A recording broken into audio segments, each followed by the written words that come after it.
Hello, my name is Irene Lopatovska. I'm a professor at the Pratt Institute School of Information, New York, USA, and the title of my talk is Capturing Teens' Voices in Designing Supportive Agents. The project was conducted with the students of the master level course, Olivia Turpin, Jessica Davis, Ellen Connell, Chris Denny, Hilda Fournier, Archana Ravi, Jihi Yoon, and Isha Parasnis.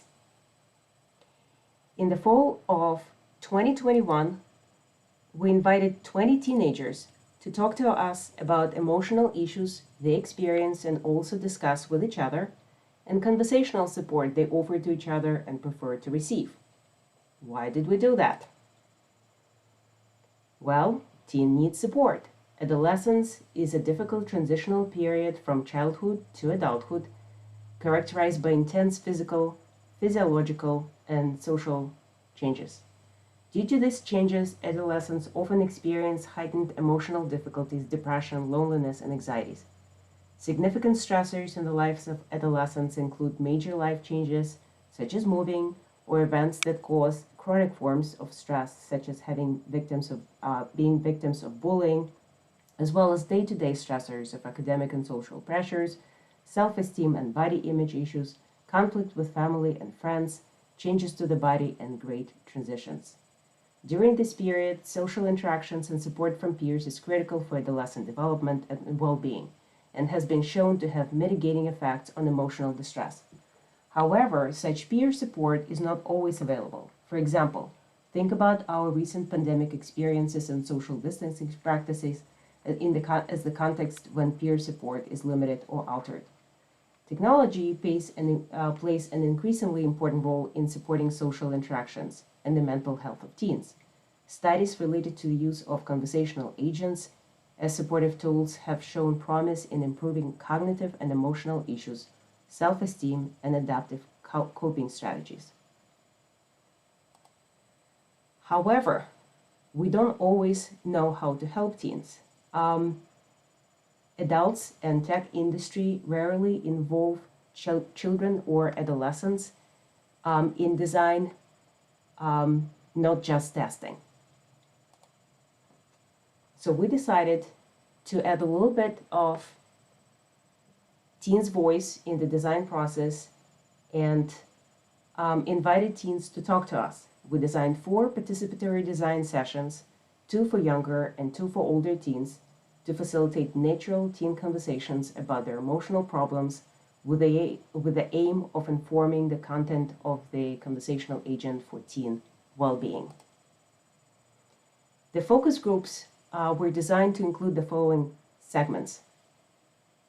First, initial introduction, where we explain the project and its ultimate aim to develop supportive conversational agent for teens. We'll also reviewed the planned activities for the session and set time for participants to introduce themselves. We also had a warm-up segment where we introduced teens to the main tool for design exercise. We used Google Slides and asked them to test it by sharing some fun information that they think conversational agents should know about them. At the very end, we also included evaluating closing segment, where participants had time to fill out an anonymous assessment questionnaire about their session, reflect on the discussion, and offer general recommendations to conversational designers. The sessions lasted for about 90 minutes, and at the end, participants received some monetary compensation to the online gift store.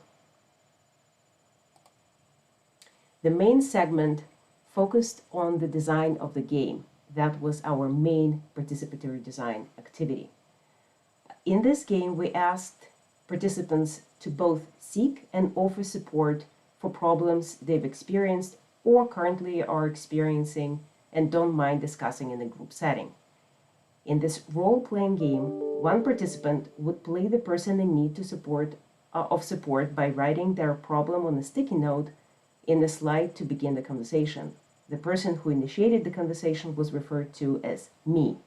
Then the rest of the participants, referred to as friends, would draft responses to the initial problem utterance provided by me. Participants documented their conversation in Google Slides. After the initial round, of responses from friends. The player me would respond to the answer they like the most, which is shown here with a line, and the conversation would continue until the initial player felt it was exhausted, or the moderator would intervene and stop the flow due to time constraints. In addition to crafting responses and designing the conversational flow, participants were also encouraged to explain their responses and reactions to different friend responses. Participants took turn volunteering to play me and friend roles. In the example here, we have a 3-turn conversation that started with the first sticky note from me saying that I'm doing very bad at school and I can't find time to work on schoolwork. From multiple responses, the one on a sticky note from the participant in light green was selected. I've also gone through this, and I found that doing work with friends really helps keep you accountable. That turn was selected, and the me response to that offer was, should I try to find tutor or a teacher to help me? And the conversation continued. The content documented in the Google Slides used by participants to develop conversations, as well as Zoom-generated transcript data pertaining to participants' explanation of their conversational choices were analyzed using this thematic analysis. 10 unique conversations were initiated across the 4 sessions. Why not 20? Because we had 20 participants. Well, due to the time constraints, not all participants had a chance to play the me role. However, all participants were able to be friends and offer some advice. The dataset included 5 conversations with single turn conversations, 4 double turn conversations, and 1 triple turn conversation. Each conversational utterance from me and friends was captured on a post-it from Google Slide, resulting in a total of 121 posted artifacts, 59 from younger kids, who we have 9, and 62 from older participants, and we had 11 older teens, 15 and up. The findings indicate that stress was the most common theme the teens in the me roles sought support for from their friends. 3 participants mentioned stress that was caused by a lack of school work-life balance. Stress caused by academic preparation and interpersonal issues were each mentioned twice, while 1 teen talked about the stress of immigrating to another country. The theme of boredom came up in 3 sessions where participants talked about having nothing to do as a result of their increased time alone during the pandemic. 1 teen mentioned that they felt unmotivated from the boredom brought up by decreased social interactions. In analyzing friend responses to the initial me utterances, we identified 2 large buckets of themes. One larger theme was cognitive support, which we defined based on the work of Jacobs, 1986, as information, advice, or knowledge sharing that helps one understand or address their situation. Within that broader bucket, we identified advice on behavioral strategies to tackle the situation. Example from one of the participants is, the friends are too demanding, I would ignore them. Advice to seek help from others. See if it will be possible to get help from either friends or family and relatives. Advice to prioritize one's physical, emotional well-being. Put yourself first.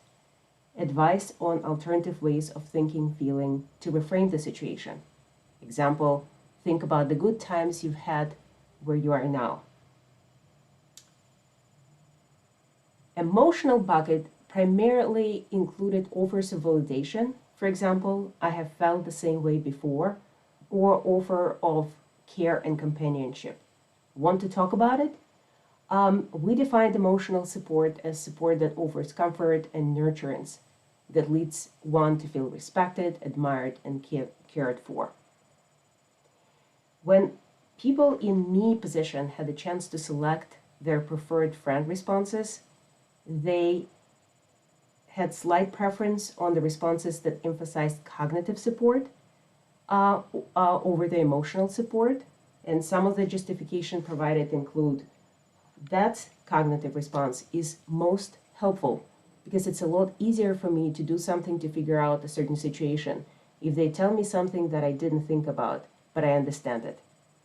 In justifying preference for emotional support, one of the participants, for example, mentioned, "I like that. I'm sorry to hear that you're stressed. I think that acknowledges sort of my feeling, so that's a nice part of the response. I think it would be a good one to help other people calm down. Like, some people really like to hear advice, but I think some people also might see that as another thing they have to do. And so this one might be more relaxing and more just calming."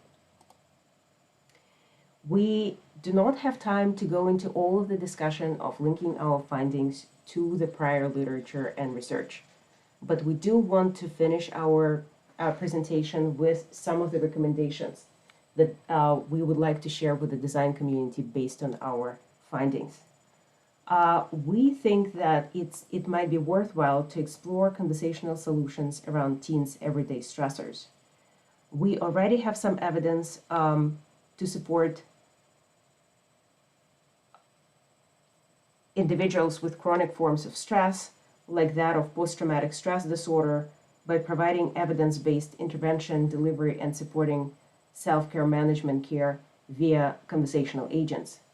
We also have some studies that discuss a number of skills available on the Alexa marketplace that promote health and wellness, some of which directly involve stress management tactics.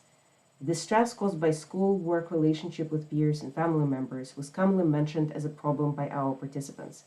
If these common stressors are frequent in conversational agents, user initial utterances, data that perhaps can be confirmed by Google or Amazon, it's worth prioritizing the development of conversational agents content focused on advisable coping strategies for these types of day-to-day stressors for the teens.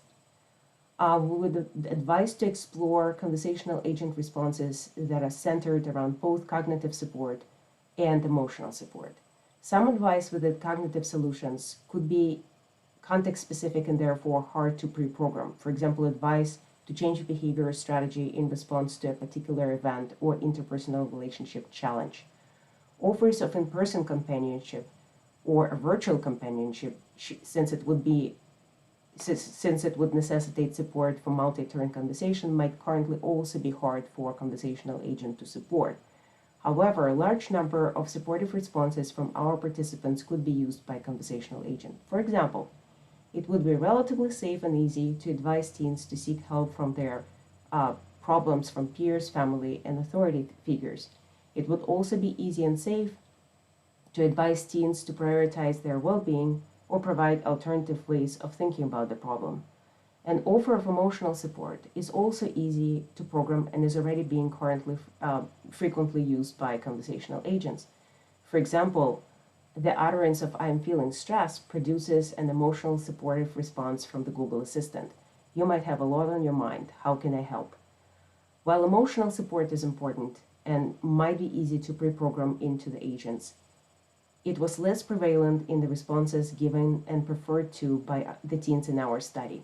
Combining emotional and cognitive support, validation, reassurance with practical advice and information on what to do might offer better solution.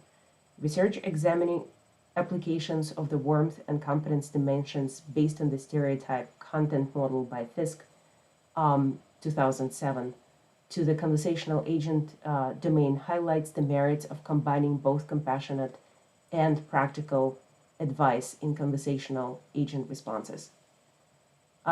Based on our findings, we think that the recommendations can benefit larger group of users. We did not observe age differences in teen problems and offer supports. We would hypothesize that the solutions offered by our teens to each other would be applicable to other groups of users. We hope that teen conversations generated in our study will help us to develop better conversational agents for adolescents and their contexts, and to promote the use of participatory design methods to hear perspectives from the user groups we're designing for.